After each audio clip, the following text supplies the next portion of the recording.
नमस्कार। News headquarter में आपका स्वागत है। मैं हूं विकास भदौरिया। अगले आधे घंटे हम आपको देश दुनिया की तमाम महत्वपूर्ण खबरें इस बुलेटिन में दिखाएंगे। साथ ही साथ ये खबरें 1 मिनट के भीतर होंगी। तो चलिए पहली खबर से शुरुआत कर देते हैं। पहली खबर रूस यूक्रेन युद्ध से जुड़ी हुई है। इस युद्ध के पूरे 3 साल हो चुके हैं, लेकिन रूस के हमलों की धार कम नहीं हुई है। रूस ने यूक्रेन पर अब तक का सबसे बड़ा ड्रोन हमला किया है। इस दौरान रूसी फौज ने यूक्रेन पर 267 ड्रोन दागे। पिछले 3 साल से जारी लड़ाई में रूस ने अब से पहले इतना बड़ा ड्रोन हमला आज तक नहीं किया था। रूस ने इन हमलों का वीडियो भी जारी किया, जिनमें उड़ते ड्रोन और तबाह होते यूक्रेनी ठिकाने साफ साफ दिखाई दे रहे हैं। हालांकि यूक्रेनी फौज ने इनमें से 138 ड्रोन को मार गिराने का दावा किया है। यूक्रेन ने कहा कि 119 ड्रोन कोई नुकसान पहुंचाए बिना क्रैश हो गए, लेकिन बाकी 10 ड्रोन ने कितना नुकसान पहुंचाया, इस पर यूक्रेन ने चुप्पी साध ली। इस हमले ने यूक्रेन के लिए एक नई चुनौती खड़ी कर दी है। यह हमला ऐसे समय में हुआ है जब अमेरिका और रूस के विदेश मंत्री पिछले हफ्ते सऊदी अरब में मिले थे और दोनों ही देश शांति समझौते के लिए आगे बढ़ने की तैयारी कर रहे हैं, जिसमें यूक्रेन और यूरोप को पूरी तरह से नजरअंदाज कर दिया गया था। इसके बाद से ही रूस लगातार कड़े तेवर दिखा रहा है।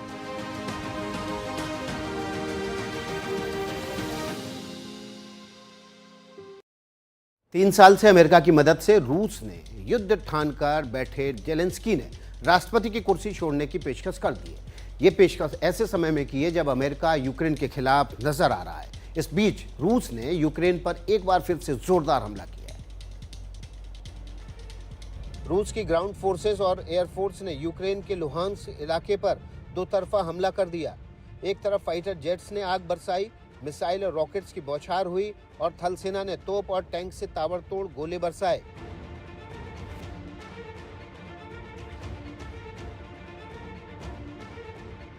यूक्रेन की फौज ने इसका जवाब देने की कोशिश की, लेकिन क्रेमलिन का दावा है कि ताजा हमले में रूस की फौज ने बड़ी बढ़त हासिल करते हुए लुहांस्क के एक बड़े हिस्से पर कब्जा कर लिया है।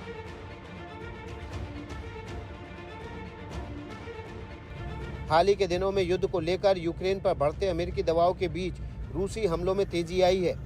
यूक्रेन ने भी पिछले 24 घंटों में 54 जगह रूसी हमलों की बात कही। इनमें से ज्यादातर हमले लुहांस्क, पोक्रोवस्क और कुर्स्क इलाके में किए गए। हालांकि यूक्रेन ने लगे हाथ रूस के ज्यादातर हमले नाकाम करने का दावा भी किया है। रूस और यूक्रेन के बीच जारी युद्ध में अब तक दोनों देशों के 2 लाख से ज्यादा सैनिक मारे जा चुके हैं। करीब 8 लाख सैनिक घायल हुए, लेकिन युद्ध की आग थम नहीं रही। 24 फरवरी 2022 को जब रूसी टैंकों का मुंह यूक्रेन की ओर खुला तो तबाही और मानवीय संकट का सिलसिला शुरू हो गया। रूस और यूक्रेन के बीच 3 साल से जारी इस युद्ध में हुई तबाही दूसरे विश्व युद्ध के बाद यूरोप में सबसे बड़ी तबाही है। यह सिलसिला अब भी जारी है। वहीं इस युद्ध के 3 साल पूरे होने से एक दिन पहले रूस ने एक साथ 267 ड्रोन से यूक्रेन के 13 शहरों पर हमला किया। यह पहली बार है जब रूस ने एक साथ इतने ड्रोन दागे हैं। यूक्रेनी सेना ने दावा किया है कि रूस ने 3 बैलिस्टिक मिसाइलें भी दागी हैं। इन हमलों में कई इमारतों को नुकसान पहुंचा है।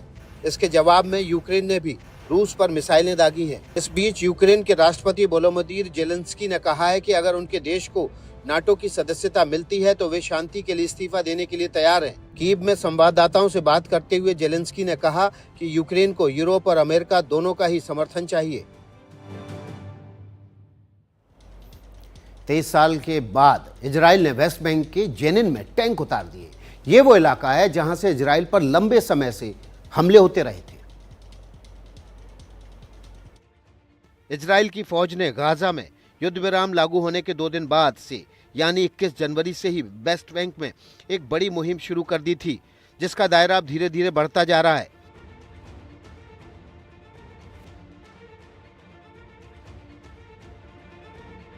वेस्ट बैंक में करीब 30 लाख फिलिस्तीनी हैं, जिनका आरोप है कि इजराइल इस इलाके पर भी कब्जा करने की कोशिश कर रहा है। 1990 के दशक की शुरुआत से लागू अंतरिम शांति समझौते के तहत वेस्ट बैंक के बड़े हिस्से पर इजराइल का कंट्रोल है। इजराइल फिलिस्तीनी क्षेत्रों में पहले से ही सेना भेजता रहा है, लेकिन मिशन पूरा होने के बाद आमतौर पर उन्हें वापस बुला लेता है। लेकिन 2002 के बाद ये पहला मौका है जब इजराइल ने वेस्ट बैंक में टैंक उतारे हैं और लगे हाथ ये भी साफ कर दिया है कि उसकी फौज फिलहाल यहाँ से हटने वाली नहीं है। अगले कुछ साल इजरायली जवान गोले बारूद के साथ वहीं डटे रहेंगे। बांग्लादेश में एयरफोर्स के बेस पर हमला हो गया। ये हमला का शक उन रोहिंग्याओं पर है जिनको बांग्लादेश ने शरण दी है। इसके बाद सुरक्षा बलों की फायरिंग में एक आदमी की मौत भी हो गई। बवाल की शुरुआत आज सुबह 11:30 बजे हुई, जब बांग्लादेश के कॉक्स बाजार में झुंड बनाकर पहुंचे लोगों ने एयरफोर्स की बेस पर हमला कर दिया। हालांकि जब एयरबेस पर हमला हुआ तो एयरफोर्स भी एक्शन में आ गई। एयरबेस की सुरक्षा में तैनात जवानों ने फायरिंग की। इनमें 30 साल के एक युवक की मौत हो गई, कई लोग घायल हो गए। दावा किया जा रहा है कि झड़प के दौरान मारे गए युवक का नाम शहाब कबीर है।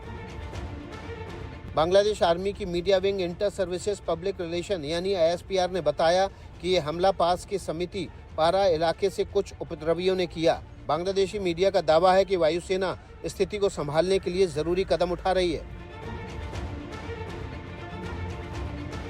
बताया जा रहा है कि जिन लोगों ने एयरफोर्स बेस पर हमला किया वे स्थायी घर की मांग को लेकर प्रदर्शन कर रहे थे। इसी दौरान उन्होंने एयरफोर्स बेस पर हमला कर दिया। कॉक्स बाजार वही इलाका है जहां बांग्लादेश ने लाखों रोहिंग्या को बसाया है। राजस्थान में कांग्रेस के 6 विधायकों के निलंबन को लेकर गतिरोध बरकरार है। आज जयपुर में कांग्रेस कार्यकर्ताओं और नेताओं ने जोरदार प्रदर्शन किया। जयपुर में प्रदर्शन के दौरान कांग्रेस कार्यकर्ताओं और पुलिस के बीच हल्की नोकझोंक भी हुई। 21 फरवरी को ये गतिरोध तब शुरू हुआ जब राजस्थान के सामाजिक न्याय और अधिकारिता मंत्री अविनाश गहलोत ने एक सवाल के जवाब के दौरान इंदिरा गांधी पर टिप्पणी करते हुए उन्हें कांग्रेसियों की दादी बताया। मंत्री की इस टिप्पणी के विरोध में कांग्रेस विधायकों ने हंगामा किया, जिसके चलते 6 विधायकों को निलंबित कर दिया गया। इसके बाद कांग्रेस विधायक मंत्री गहलोत की माफ़ी की मांग को लेकर विधानसभा के भीतर धरने पर बैठ गए। कल रात भी वो सदन में ही धरने पर बैठे रहे। मंत्री जी माफी मांग लो, अभी मामला खत्म हो जाएगा। जो इंदिरा जी के लिए शब्दों का प्रयोग किया उनको कार्रवाई से निकाल दो। इनका खुद का सोच ही है और जनता तक सही बात जाए नहीं। पूर्व प्रधानमंत्री के लिए बदतमीजी से बात करोगे, माफी नहीं मांगोगे तो मुख्यमंत्री जी आपकी भी मीटिंगें नहीं होगी राजस्थान में, सुन लेना। मंत्री के माफी मांगने और विधायकों का निलंबन वापस लेने पर अड़ी कांग्रेस आज विधानसभा का घेराव करने सड़कों पर उतरी है। दिल्ली विधानसभा सत्र के पहले ही दिन जबरदस्त हंगामा हो गया। आम आदमी पार्टी के विधायकों ने विधानसभा में जोरदार नारेबाजी की। इसकी शुरुआत विधानसभा में नेता प्रतिपक्ष आतिशी के आरोप से हुई। विजेंद्र गुप्ता को दिल्ली विधानसभा का अध्यक्ष चुने जाने पर धन्यवाद प्रस्ताव के दौरान आतिशी ने सरकार पर दलित विरोधी एक्शन का आरोप लगा दिया। मुख्यमंत्री कार्यालय से बाबा साहब भीमराव अंबेडकर की और शहीद आजम भगत सिंह की फोटो हटा दी गई है, जो दिखाता है कि भारतीय जनता पार्टी की दलित विरोधी मानसिकता है, सिख विरोधी मानसिकता है। इसके बाद आम आदमी पार्टी विधायकों ने हंगामा किया तो स्पीकर ने पहले उन्हें मर्यादा का पाठ पढ़ाया, फिर सत्ता पक्ष के सदस्यों को भी माइक का इस्तेमाल करने की सलाह दे डाली। मैं चाहूंगा पक्ष के सदस्यों के माइक खोल दिए जाएं, डिस्टर्ब कर रहे हैं और इसलिए पक्ष के सदस्य बोलेंगे। सीएम ऑफिस से भगत सिंह और बाबा साहब की फोटो हटाने के खिलाफ आम आदमी पार्टी ने विधानसभा के बाहर भी हंगामा किया। बार बार आउट ऑफ सिलेबस बात करते हैं तो इससे दिल्ली का भला नहीं होने वाला है। आग चूल्हे भी जलाती है और आग बेकाबू हो जाए तो निवाला भी छीन लेती है। छत्तीसगढ़ के शहर अंबिकापुर में शॉर्ट सर्किट से एक दुकान में आग लग गई और कुछ इस तरह तेजी से फैली। चंद मिनटों में इसने पूरी दुकान को अपनी चपेट में ले लिया और देखते ही देखते दुकान से शोले उठने लगे। जैसे ही आग का पता चला आसपास के रहने वाले जमा हो गए, लेकिन दुकान में रखे पेंट, प्लास्टिक के सामान, थिनर और प्लाईवुड के चलते आग भड़कती चली गई।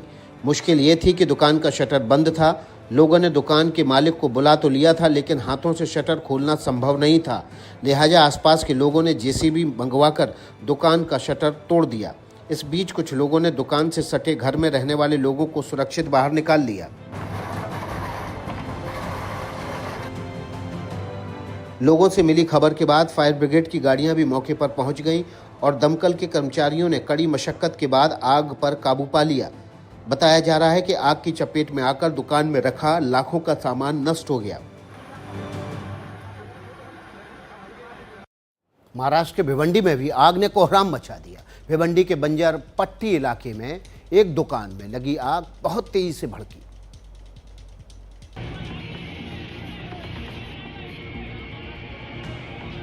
और देखते ही देखते लपटें आसमान छूने लगी। जिस इलाके में आग लगी वहां काफ़ी भीड़भाड़ रहती है, इसलिए जैसे ही आग का पता चला बड़ी संख्या में लोग जमा हो गए। आग एक ऑटो पार्ट्स की दुकान में लगी थी जिसमें लाखों का सामान रखा था।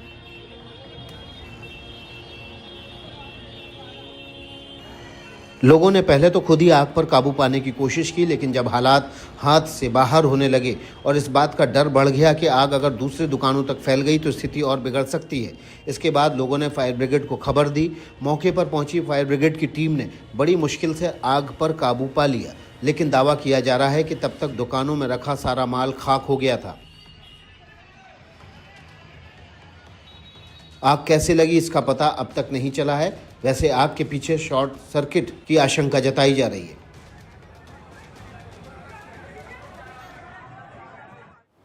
तो सीधे चलते हैं गुवाहाटी, जहां पर प्रधानमंत्री नरेंद्र मोदी के कार्यक्रम की शुरुआत होने वाली है। इस वक्त आप तस्वीरें देख रहे हैं। प्रधानमंत्री नरेंद्र मोदी इस समय रोड शो के जरिए एक स्टेडियम में दाखिल हो रहे हैं।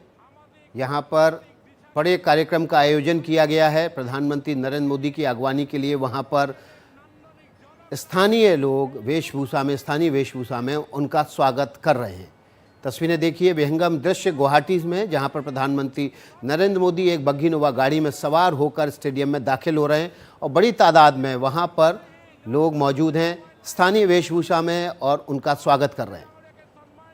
इस बग्घीनुमा गाड़ी को, जिसमें आपको गेंडे दिखाई दे रहे हैं, गेंडे इस बग्घीनुमा गाड़ी को खींच रहे हैं। उस पर प्रधानमंत्री नरेंद्र मोदी दोनों हाथों से अभिवादन करते हुए आगे बढ़ रहे हैं। यहाँ पर स्थानीय वेशभूषा में तमाम जो कलाकार हैं वे उनका स्वागत कर रहे हैं। साथ में आपको प्रधानमंत्री नरेंद्र मोदी के पीछे खड़े दिखाई दे रहे हैं असम के मुख्यमंत्री हेमंत बिश्व शर्मा।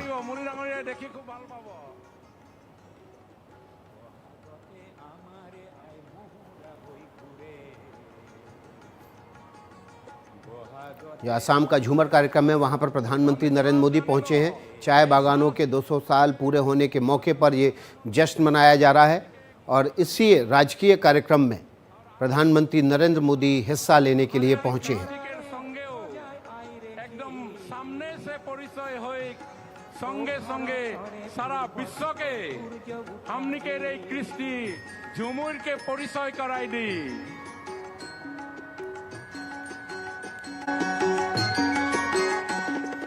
পাহাড় ভয়াম একে করা রামধনুরে দরে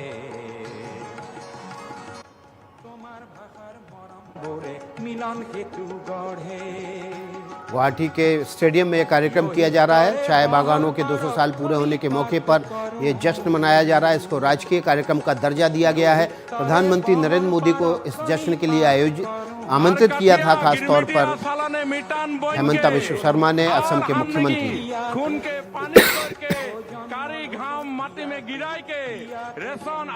प्रधानमंत्री नरेंद्र मोदी का स्वागत करने के लिए स्थानीय कलाकार स्थानीय वेशभूषा में झूमर नृत्य करते हुए उनका स्वागत कर रहे हैं।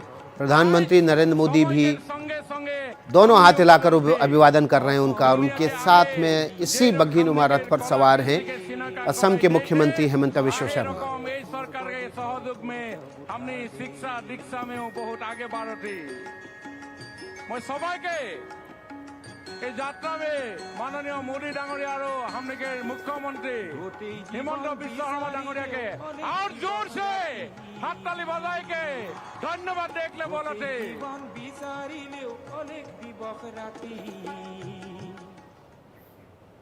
और इस कार्यक्रम से पहले प्रधानमंत्री नरेंद्र मोदी बिहार में थे, जहां उन्होंने 24,000 करोड़ से ज़्यादा की विकास योजनाओं की शुरुआत की।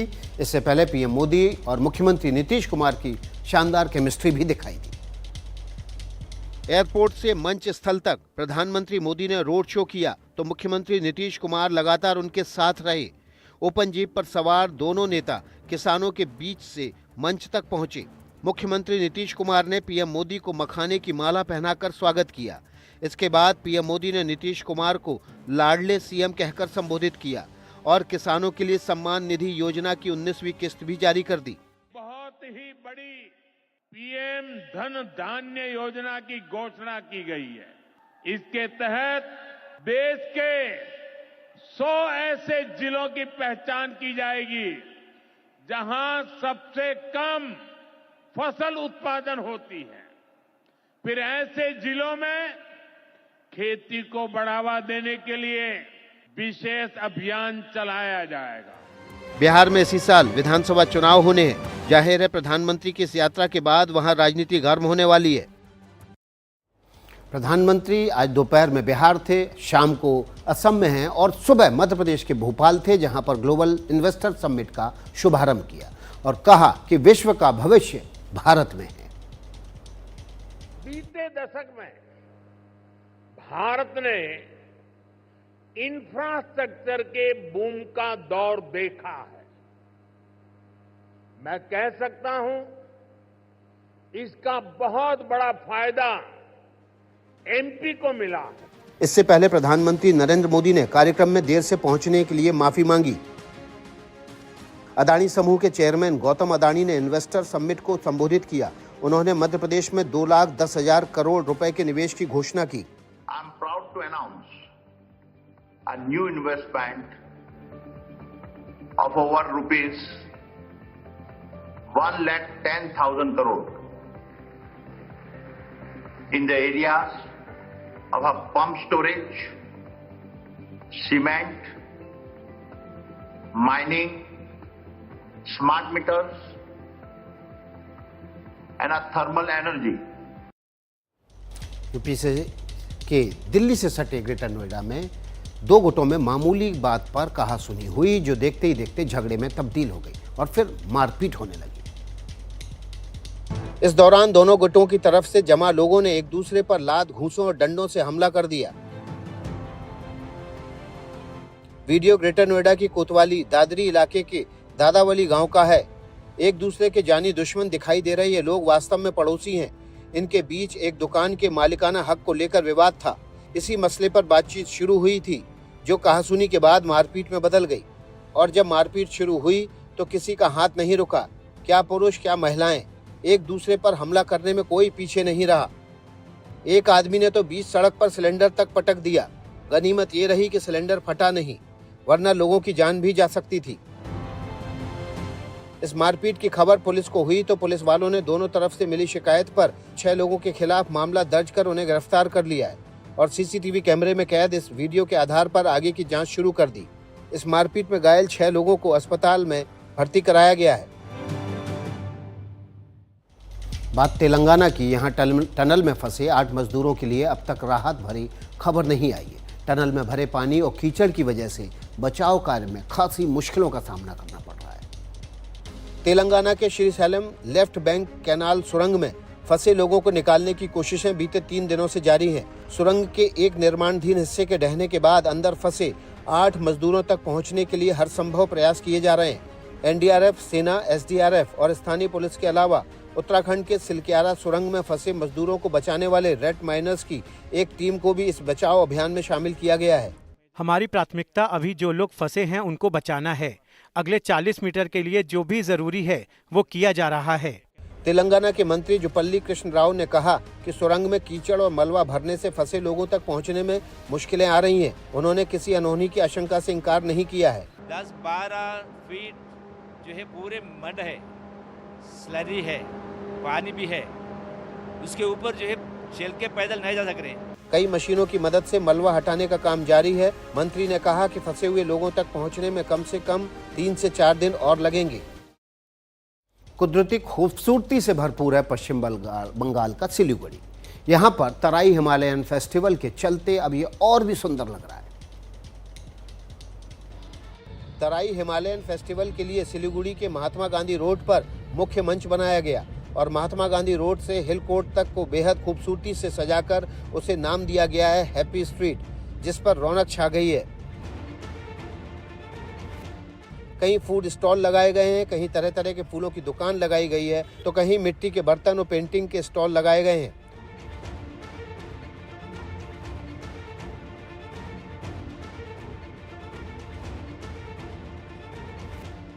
तराई हिमालयन फेस्टिवल में दादा दादी और बच्चों के लिए फैशन शो और मैजिक शो भी किए गए हैं।